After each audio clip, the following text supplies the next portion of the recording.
guys, what's up? Today I thought it would be really fun to kind of restart, so we're gonna play a game. This literally has dust on it because I haven't played it in so long, but I was originally gonna do Naked Conversations, which is why this episode is called Naked Conversations, but it's the same concept. I'm basically gonna answer a bunch of questions unprepared for you guys, and we're just gonna hang out like we're friends, like we're besties. And we're gonna go from level 2. If you guys don't have this game, I've played it many a time with many people. It's a friendship game because we're friends. And a lot of them are really shitty, so hopefully I can find some good ones. But yeah, and please ignore the mess on my bed. I don't really love to clean all the clothes off my bed that I wear every single day. So let's begin. Let me shuffle them a little bit because I haven't done that in a minute.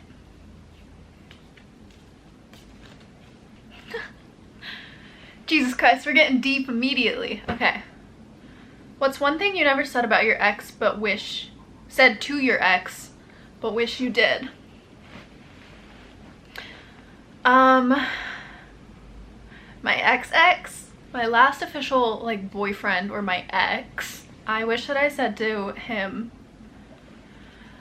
I wish that him and I just like sat down and had a really good conversation about like everything from the relationship that we didn't feel like was in alignment. I feel like it would have been really cool to get to just kind of like deep dive into that before we never communicated again, so that we could have one, gotten that off of our chests, because I feel like we both had things that we could have said to each other, and two, I feel like every relationship should end that way, especially like just for your growth and for both of your betterment. I think it'd be really cool to get the opportunity to actually like get deep on the things that bothered us or that we loved. I mean, I guess you could do both, but like there's definitely things that go unsaid in relationships, and if you're never gonna speak again anyways because you're just gonna disappear from each other's lives, then you might as well like get that shit out there and like talk about it, you know? Be real. But yeah, that's what I wish I would have said to my ex. Okay. Whew. This is fun. What have you been extra hard on yourself for lately? You guys are also welcome to answer these questions in the comments if you feel open to answering them. I feel like that'd be really cool because then it's like we're both playing. Okay, what have you been extra hard on yourself for lately? I've been super hard on myself. This actually goes into me just fixing my hair. I've been really hard on myself recently about social media. I've been really struggling with that, and I guess even more so than social media, just like being hard on myself for not having everything figured out.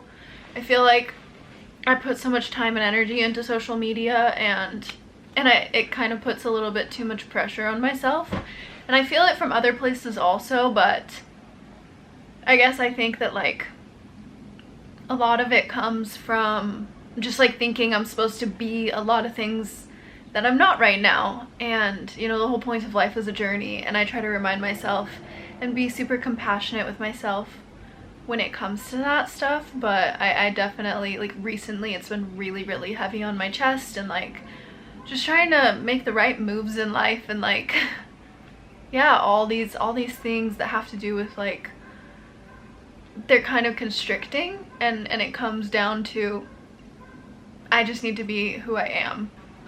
That one's hard. Yeah, I've really been struggling with that. Okay, growth is realizing that blank. Growth is realizing that blank. There's so many ways that I could answer this. I feel like growth is realizing that you can really only give your past self compassion. I feel like we all go through these periods in our life, and like when you look back at them from a future perspective or like a present perspective, like me looking back on my younger self, I felt like in the moments I felt like so all of these things. And now when I look back at her, all I see is like sweet little Freya, like she just needed so much more love, and like I just have so much love for her and compassion for her, and like without her I wouldn't be me, you know. And I feel like now I literally feel the compassion and love from my future self being given to me, and I feel like those both tie in the same, just like the extra compassion for self is really showing how much you've grown as a person, to be able to like forgive yourself in those ways, and just be like more gentle on different versions of yourself that exist throughout time. Yeah. Wow, who in your life, I want you guys to answer this one because I'll try and answer it, but I don't even know if I have like an actual answer. But who in your life leaves you feeling drained, and what boundary could you set with them? Huh. Wow. I don't have anyone in my life right now that leaves me feeling super drained, to be honest. I have very, very few people in my life right now. I've really cut out anyone that makes me feel super drained, and even though it's been like a lonely period in my life, I feel like the only person that drains me right now is myself, and that's only when I'm hard on myself rather than like looking to the positives and seeing or zooming out and seeing the bigger picture of my life. But I would love to know who in your life you feel is draining you, or what boundaries you could set with them, because I'm learning right now. I feel like I'm in this crazy period of boundaries right now where I'm really learning that, like, just how to set them and how to like put them between me and places that don't resonate in my being or my body or my mind anymore. And I feel like it's been really hard because it, like, when you set boundaries, you begin to like empty yourself out in a way that really just gives you so much space in your life, and then you're sitting in all that space, like, you know, you shouldn't go back to the places where you've set the boundaries because they're not good for you, obviously, but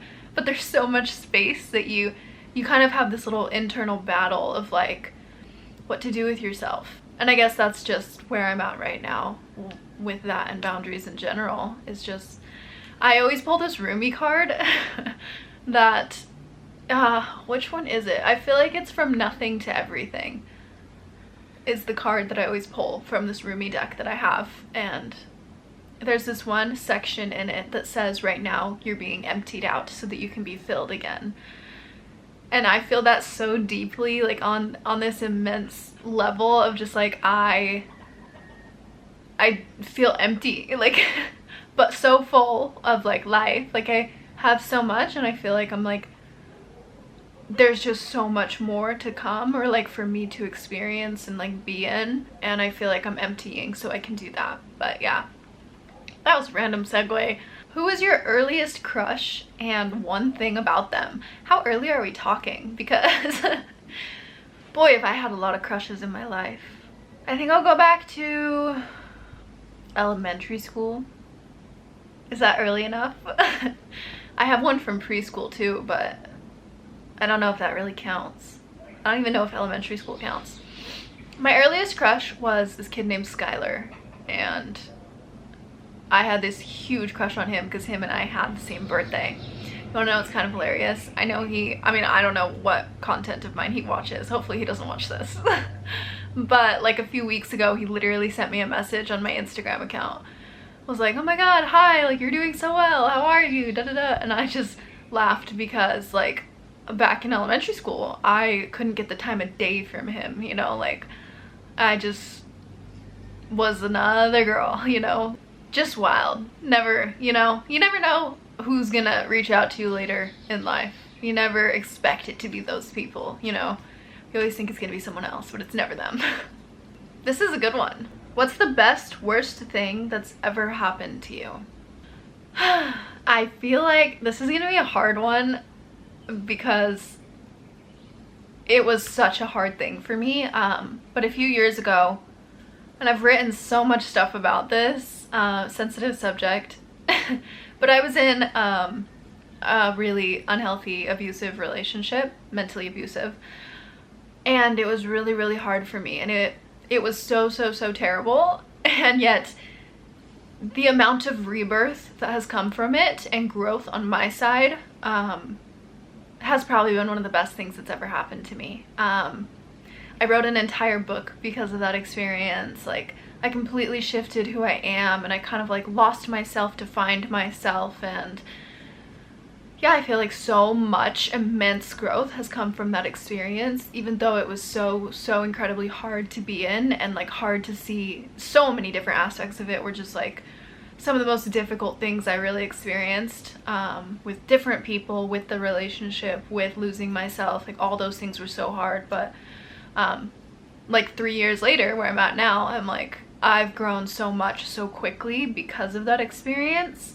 And like, I couldn't be more grateful for it today. And if I were to go back, I wouldn't change it, which is such a weird, hard thing to say. But yeah, I wouldn't change a single second. And I feel like I've known that the whole time too. I have this one poem in my poetry book that says, "For the moments where you felt it, I would go through all of it again." And it has this beautiful drawing of some eyes with tears in them. But it's true. Like, I knew that back then, and I know it now. Like, I would go through the whole entire thing again for the experience, which I guess is the whole point of being a human. Is that's why we come here, is to just go through it all. Every single bit of it. Who was your first best friend, and one thing about them? My first best friend ever, her name was Melina, and she's still one of my closest friends today. I'm so grateful for that. And one thing about her, she had the most charismatic personality of anyone I'd ever met in my life. And I still feel like she does today. Like, I've never met someone so true to themselves and genuine, and like her heart just like shone out, and like her character came out more than like anything I've ever, or more than anyone else I've ever met. Like, she was so purely her, and it was so charismatic and fun and playful, and like everything that she is, it was so her. And I feel like that's something that even to this day I still aspire to, that she has. Like, it's such a blessing to be around her because of that part of her. I don't even know if I've even ever told her that. I'll have to send her this video. But yeah, very special. What could you benefit from letting go of, and why are you still holding on? I feel like I'm still holding on to the last guy that kind of whirlwinded himself into my life and out of my life. It's been a heartbreak. Yeah, and I'm pretty much through the heartbreak part of it. Like, I feel pretty good about that, but I definitely still find myself filling the memories in, which I actually found out is something psychological that we do, so I don't feel so bad about it anymore. But when you're like growing and moving on through relationship, no matter, it's whomever you were last with, you're going to fill those memories of that relationship into the ones of your dreams of the future, or things that you're missing in your life currently. Like, if you want to be cuddled by someone, the images that will come into your head are the ones of the most recent person that you did that with intimately, in like a way that energetically like mattered in your mind. And I guess that's like one thing that I want to fully let go of that, but I'm just like so strict. I don't want to use the word strict. I have really high standards. And I really want to make sure that the next person that comes into my life is someone that's really intentional and like just like really special. And I want to make sure that I'm not just running into another type of relationship or experience solely to refill the memories of one from the past. So yeah, these are some really good questions actually. Have you ever had a friendship breakup before, and what did it teach you? I've had so many, but there's one specifically that was really fucking hard for me, and there's actually a lot of lessons that it taught me, because it broke up for one of the worst reasons. A few years ago, I had this best friend who, her and I got into business together, and that was just a terrible fucking idea. And through everything, that ended up being the reason that we like broke up as friends. And that was just such a hard friendship breakup for me because it was such an intimate friendship for me. And she was one of the first people in my life that like I really felt so like deeply got me, and like she helped me through so many things in my life also, that like she was kind of someone that I really looked up to and like aspired to. And she was like a teacher in my life, essentially like a hierophant in tarot. She was like a guide for me.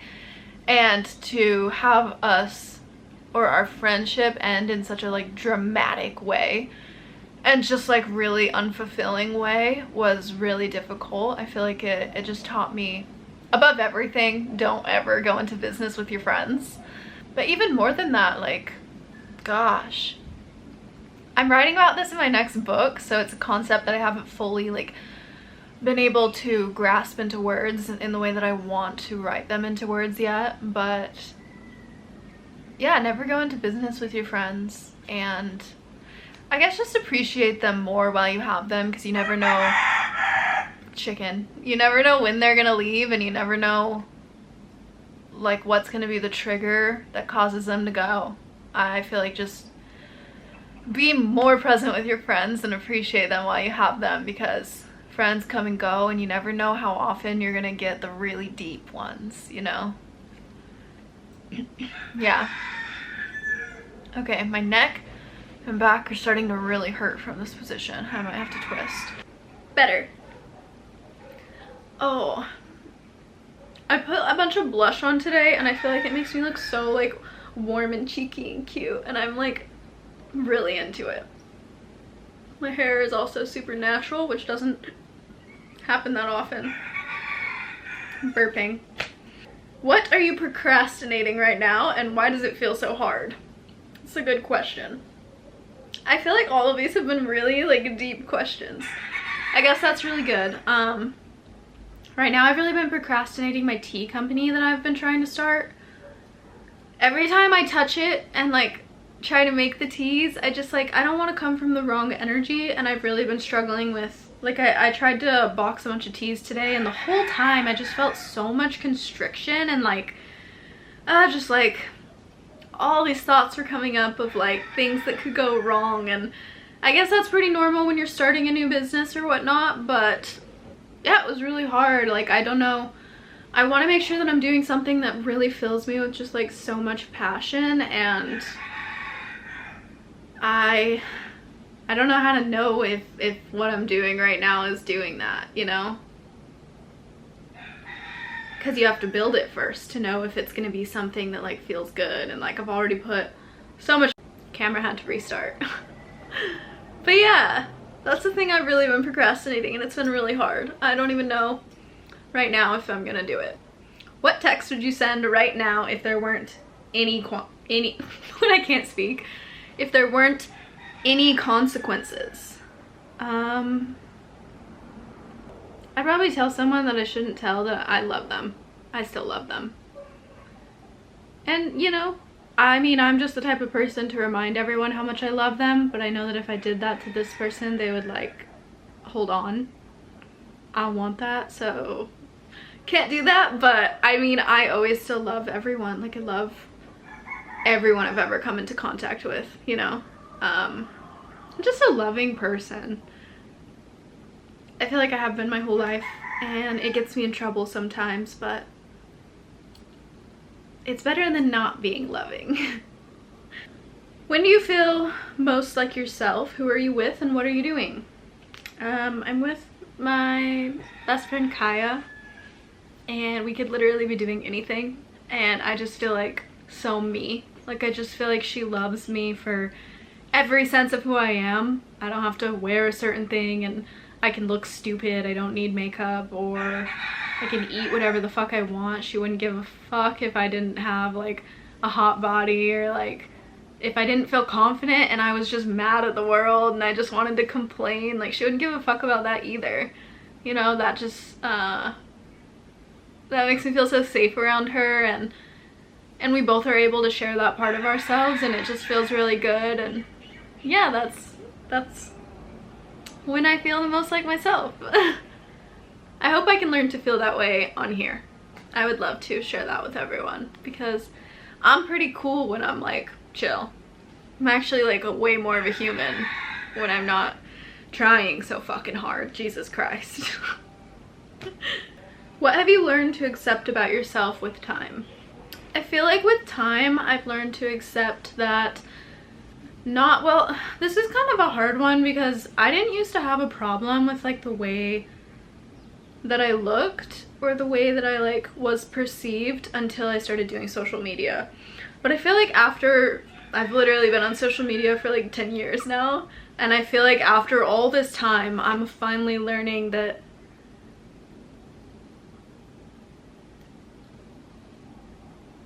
oh, I just came in, that was such a block. Did you see that? I feel like over the course of the 10 years, like, I really lost myself and thought that, I mean, the way that I looked at things, I saw so much about your vessel, I guess, and I thought that so much of what people loved was whether or not you were to certain standards physically and also personality-wise, but I definitely prioritized physicality. And I think over all this time, like, I'm finally starting to come to a point and accept that your personality is what actually gets you so far, and like who you are inside is more important than anything else. And I feel like the further I get on this journey in life, the more I'm realizing that like the best parts about me are inside also. And yeah, I've always loved who I am inside. I think I just always wanted other people to love me too, and that made me hide a lot of things about myself. And yeah, I don't want to do that anymore. I just want to be the light that's inside of me rather than the glowiness that I am on the outside, because I just feel like it shines so much brighter, especially when you're being genuine and honest and just like the most you can be, you know? What are you tired of complaining about? Not making it yet. I'm so fucking tired of complaining about that, and I actually don't really complain about it out loud anymore. I went through a whole process of complaining. I like actually feel so stupid when I complain now, because I've been around a lot of people who just like, everyone's really grateful, and it's not that I'm not grateful, I'm super grateful too, but I used to get made fun of and like just put down a lot for being someone who shared complaints, and so I stopped doing it completely for a really long time. And then I finally just got to a point where like I realized that you can't just bottle all that stuff up inside of you and you need to release it, so I started journaling about it a lot. But I've realized that the thing that I most often feel the most discomfort or need to put myself down for is the fact that I haven't made it yet. Or in my eyes, I haven't hit like these trajectories that I thought that I would hit by the time I was 25, you know?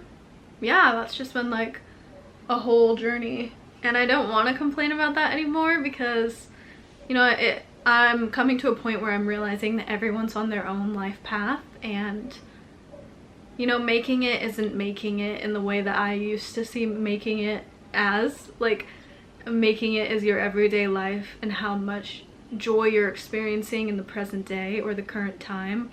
And like, if I really look at my life, everything I wanted as a kid, I actually literally have it today. And I feel like that's like, I have made it just for that reason. Like, when I was a little girl, all I wanted was to be a writer and live near the beach and live in a cottage. Like, literally the things that I used to dream up having as a kid, I have them right now. Like, I finally got my first home, I have a cottage, like, I write every day. Like, it's everything I ever wanted, and I have made it in that sense. Like, little me would like fall over in tears of joy for how far I've come and that I've created the exact life that I always wanted. So you just can't be so hard on yourself, and complaining doesn't get you anywhere, but you also deserve to share your thoughts and put them somewhere healthy. Like, it's okay to talk about, and it's okay to dream. I think that complaints come from a part of you that's desiring more, and that is, it's like your arrow, your voice of wisdom pointing you to where you want to go next. But where you are is also just as okay. What's the most loving thing you've done for yourself recently? I would have to say fucking hypnosis and meditation. There are so many different things that you can do that are loving, and like I do a lot of them. I buy myself flowers, I make dinners, I dance, I do all the things that I love so much that make me feel like me. But the most loving thing that I do for myself is hypnosis and meditation. Just like rewiring all the things in my brain that used to be, or that still do sometimes subconsciously, are so hard on me, and like are built into my system from my younger years. Like rewiring that part of me and just like giving younger versions of me love through meditation and hypnosis. It's been the most powerful, loving thing I think I've ever done for myself. I want to know yours on that one. Go down and comment. What's the most loving thing you've done for yourself recently? I would love to know that. This is a rough one. Rate your happiness level at your current job on a scale of 1 to 10. What would make it 1 point higher? It's so hard because my job has created so much opportunity for me, and I'm extremely grateful for it. But I feel like recently my happiness with it has been dwindling, and that's been a really hard thing for me. If we all don't know, I have a private account, and that's how I make my income.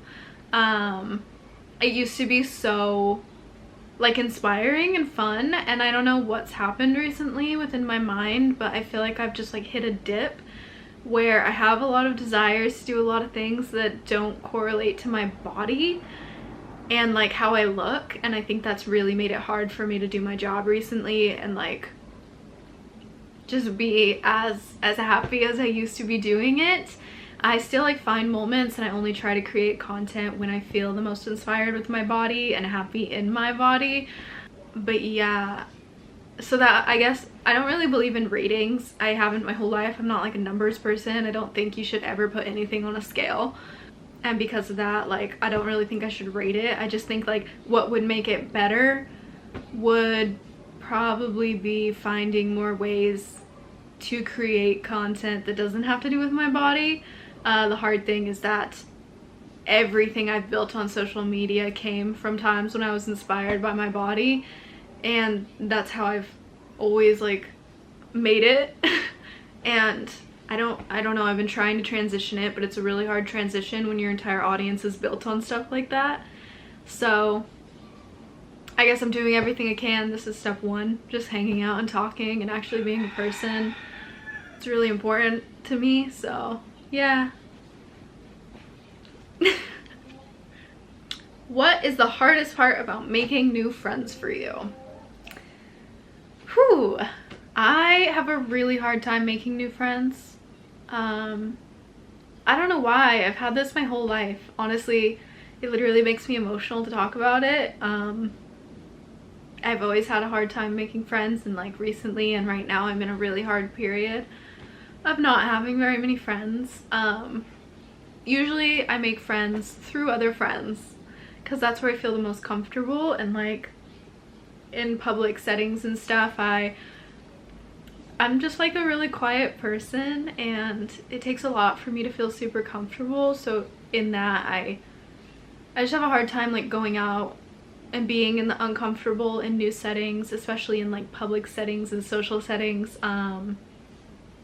It's just like, I don't know, it's like everything in my body kind of shuts off. And I know that that's social anxiety. I've always had social anxiety, like I struggle with it. But yeah, it just feels like I'm like frozen. Like it's really hard to break out of that and like just like be comfortable in social settings. I used to drink and that would help me, but I've been sober the past bit. And so I haven't really been going to any social settings because it's really awkward when you're the only sober person. But yeah, I mean, it's just hard because my body shuts off, but I really do want to work through that or find ways to make more friends. Yeah, probably why we're also doing another video about making friends, and you and I can be friends because it's hard these days. What made you smile today?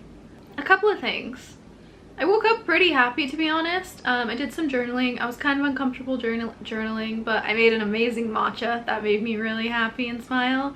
put whipped cream on it, cocoa whip, so good. I went to the gym and that made me smile just because I actually went. And I actually saw someone there too that I knew, and his laugh just made me smile too because I could hear it from like inside the gym room, and laughs are contagious. And then I ran into someone else, her name is Holland. I ran into her at the store and that made me smile just because she's like a sweetheart. Yeah, that made me happy. There was a moment in my house today that the light came in so perfectly. It was so beautiful and I was smiling because it was so beautiful, and I was having a moment that was also sad at the same time, so I was like crying and smiling at the same time. But yeah, that's everything that made me smile today. Alright, I feel like that was a really good amount of questions to answer, and you know, I hope you guys loved this. I love you. Thank you for being here, and have a beautiful rest of your day or evening or morning, and I guess I'll see you guys next week, hopefully. Let's not set the expectations too high though. Mwah.